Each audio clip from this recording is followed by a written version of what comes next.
Good afternoon mga moms. Hello. Welcome back to my channel. So welcome back to me sa Hinaguan Farm. Grabe. Nakakatakot tong araw na to kasi niyarig ng lindol ang parte ng Mindanao. Ng epicenter ng lindol ay nasa Davao. No? Umabot dito sa Cagayan de Oro at nasukat ng 5 point, tama ba? 7.6 magnitude. Or, hindi, 5. Basta mga ganun. Basta napakalakas. Napakalakas ng inabot ng lindol. No? Kaya nagkaroon ng maagang pag-uwi ng mga estudyante kanina, maagang umuwi. And as usual, since maaga umuwi, ang ibig ko sabihin niyan, hindi naubos ang ating mga paninda. Sayang, Friday pa naman ngayon. Marami na tirang ulam. Pero okay lang. Inuwi ko na lang yung iba. Kasi alam ko darating po si Oyong. Ano talaga? Ano ba nangyari? Bakit lumindol? Hala, nasira. Dahil to sa lindol? Oh, hindi po siya pantay-pantay. Hindi siya pantay-pantay. Oh, nakauli na. Tapos naabutan mo rin lindol. Umalis ka, pumunta siya na Cebu, may lindol. Umuwi siya dito. Doon kasi may lindol doon? Pagdating nila doon. Pagdating nila ganun nyo? Tapos nung pag-uwi niya rito, ay, ducks ay. Ganun. Ducks kasi. Ay, pahayo naman.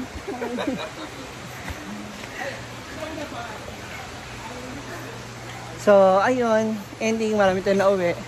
Kaya may pasalubong tayo sa mga bayot. Marian! Shhh! Ano nangyari sa'yo?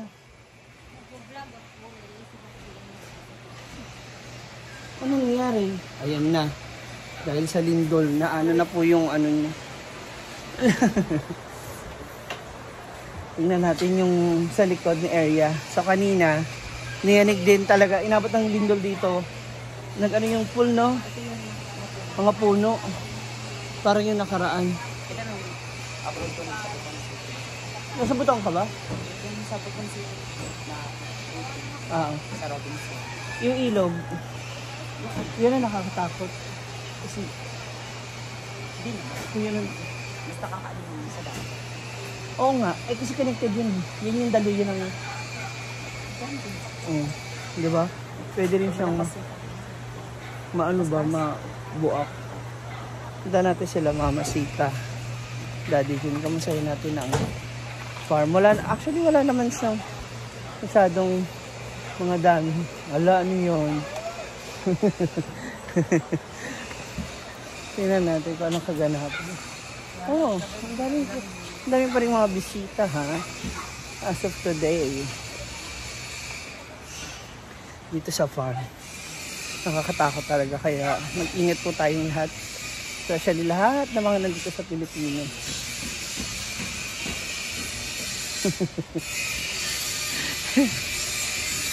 Tingnan natin. Ito na update sa ating function area. Ito yung kaninang pool mula sa video ni Bimbo. Ano na naman siya, puga. And itong stage, mas pinapatibay pa nila. Mamasita. Wow! Ano na yung CR. Ha? CR. CR yan? Bubong? Sira. Pinto. Kamusta kayo nito kanina? Kamusta kayo kanina? Lakas, no? Doon, maaga umuwi mga bata sa ibang teacher. Dami natira. Dala mo na lang pa. Yung iba, andyan na. Katong mga talong. Sabado naman bukas. Walang paso. Anong ulam na dala mo? Talong, isda. Talong, meron? Huwag na yun, mamantika yun. Mamantika, bawal. Isda, inononan. Oh, yun na lang sa inyong dalawa. Grabe yung pagkakaprito tsaka ihaw namin din. Bubong to? Bubong? Ah, yung pintuan. Oo nga, sira na yung likod. Kasi nabasa. Nababasa.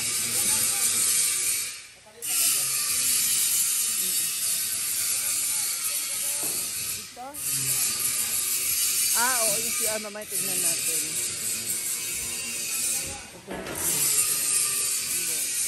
Kasi papalitan na ayos yung pintuan ng mga CR. Ito naman na ang bonggang backstage. Wow! Fully cemented na siya at nabuhos. Bawal tayong pumasok kasi basa pa po yung ano nila. Semento. Ah, may nagagawa doon sa loob. Diba? Maganda na siya. Tsada ma, pwede na siya gawing kwarto pala. Pag di mo ako makita, dito ako sa likod. Tingnan natin yung CR ng ayan, may mga naliligo pa ngayong araw na to. It's Friday. Check natin, tignan natin yung CR. Yung mga bagong pinapagawa si Brenda. Ay, wow! Mas bongga. Oh. Mas okay nga siya. Ito kasi yung kahoy dati. So wala na siya. Tinanggal na po siya. Ito na ang bagong pinto. So bakal na siya. Bakal din yung frame. Zero niya. Bakal din. So mas maganda siya. Oh, ang ganda na niya, no? Oh, diba? Kabogs. Matibay na to. Hindi na basta-basta masisira unless kalawangin. Ah, wala pa siyang hawakan dito sa labas pero may lock na siya.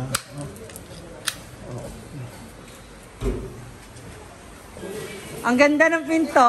Ang ganda. Nainggit tuloy ako. Sana pala ganun na lang ginawa natin. No?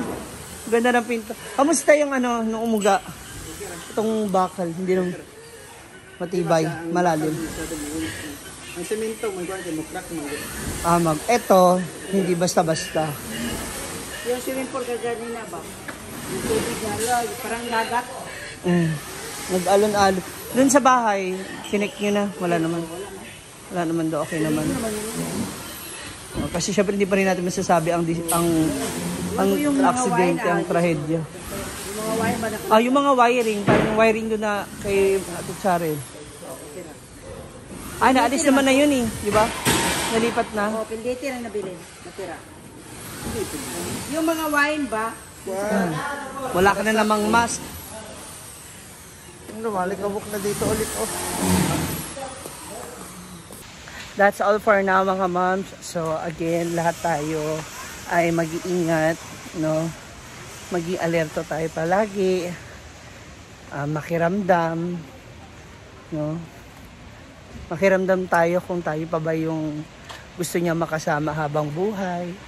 Kung tayo pa ba yung mamahalin niya. Daming alam, lumilindol na nga, nagkakaganito pa tayo.